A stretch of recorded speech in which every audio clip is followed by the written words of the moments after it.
السلام علیکم ورحمۃ اللہ وبرکاتہ۔ ناظرین کرام، آج کے اس سبق میں ہم لوگ سبق نمبر 12 جس کا عنوان ہے عزت، Hey there. اس کی ریڈنگ کرنا ہم لوگ Subscribe to my سیکھیں۔ channel. And also آپ لوگ press اس this کو غور bell سے icon. سنیے اور حروف کی ادائیگی کے ساتھ اس کی ریڈنگ کرنا سیکھیے۔ تو ویڈیو کو ہم آگے بڑھاتے ہیں، آپ لوگ توجہ اور دھیان سے سنیے۔ بہت کم لوگ ہیں جو اس کی حقیقت جانتے ہوں اور بہت کم ہیں جو اس کے مشتقات کے معزز القابوں کے مستحق ہوں، جس کی لوگ بہت زیادہ آؤ بھگت کرتے ہیں۔ اس کو لوگ معزز سمجھتے ہیں اور وہ اپنے آپ کو معزز جانتا ہے۔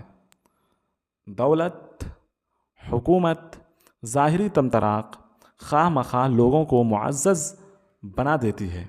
وہ خود بھی اپنے آپ کو معزز سمجھتے ہیں اور لوگ بھی ان کو معزز جانتے ہیں۔ اوصاف ظاہری بھی ایک ذریعہ معزز ہونے اور معزز بننے کا ہے، جو دولت اور حکومت اور حشمت سے بھی زیادہ ان کو معزز بنا دیتا ہے۔ مگر یہ اعزاز اس سے زیادہ کچھ رتبہ نہیں رکھتا، جیسے کہ ایک تانبے کی مورت پر سونے کا ملمہ کر دیا گیا ہو۔ جب تک وہ مورت ٹھوس سونے کی نہ ہو، اس وقت تک در حقیقت وہ کچھ قدر و قیمت کے لائق نہیں ہے۔ یہی حال انسان کا ہے، جب تک اس کی اندرونی حالت بھی عزت کے قابل نہ ہو، وہ معزز نہیں ہو سکتا۔ لوگوں کو کسی انسان کی اندرونی حالت کا جاننا نہایت مشکل اور قریب ناممکن ہے، پس ان کا کسی کو معزز سمجھنا در حقیقت اس کے معزز ہونے کی کافی دلیل نہیں ہے۔ ہاں، وہ شخص بلا شبہ معزز ہے جس کا دل اس کو معزز جانتا ہو اور معزز سمجھتا ہو، جس کو انگریزی میں سیلف ریسپیکٹ کہتے ہیں۔ کوئی شخص کسی سے جھوٹی بات کو سچی بنا کر کہتا ہے تو اس کا دل خود اس کو ٹوکتا ہے کہ یہ سچ نہیں ہے، گو سننے والا اس کو سچ سمجھتا ہو، مگر کہنے والے کا دل گواہی دیتا ہے کہ وہ جھوٹوں میں کا ایک جھوٹا اور بے عزتوں میں کا ایک بے عزت ہے۔ اسی طرح تمام افعال انسان کے جو صرف ظاہری نمائش کے طور پر کیے جاتے ہیں، گو لوگ ان کی عزت کرتے ہوں، مگر در حقیقت وہ عزت کے مستحق نہیں ہیں۔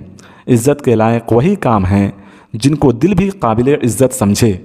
اس لیے انسان کو انسان بننے کے لیے ضروری ہے کہ اس کے تمام کام سچائی اور دلی شہادت پر مبنی ہوں۔ ہم کوئی بات ایسی نہ کہیں جس کو ہمارا دل جھٹلاتا ہو۔ ہم کوئی کام ایسا نہ کریں جس کی ہمارا دل عزت نہ کرتا ہو۔ کسی سے ہم اظہار دوستی اور محبت نہ کریں اگر در حقیقت ہمارے دل میں اس سے ویسی ہی محبت اور دوستی نہ ہو جیسی کہ اظہار کرتے ہیں۔ ہم کوئی کام ایسا نہ کریں جس کو ہمارا دل اچھا نہ سمجھتا ہو۔ صلح کا ہونا اگر اس کے معنی یہ ہوں کہ سب سے اس طرح ملیں کہ ہر شخص جانے کہ ہمارے بڑے دوست ہیں، تو یہ تو نفاق اکبر ہے، اور ایسا شخص نہ کسی کا دوست ہوتا ہے اور نہ کوئی اس کا دوست ہوتا ہے۔